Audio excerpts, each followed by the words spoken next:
Hello everybody, again welcome back to our channel. Today also we have got here another video, and in this video I will be showing you how you can simply go ahead and see liked reels on your Instagram.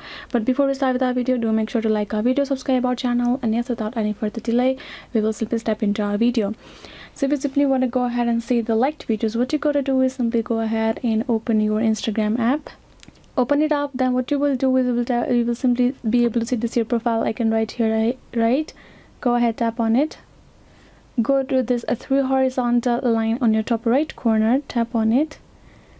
Go to this option called your activity right there. Simply go ahead, tap on it, and you will simply be able to access this kind of interface. So as you can see here in introductions section, you can see likes, comments, tags, sticker, responses, reviews. Simply go ahead, tap on this likes option, because you want to see what reels we have liked.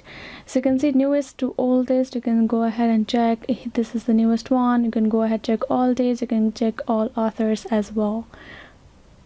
So yes guys, this is the way for you to check it, and I hope this video was helpful. And yeah, thank you so much for watching. I will see you guys next time.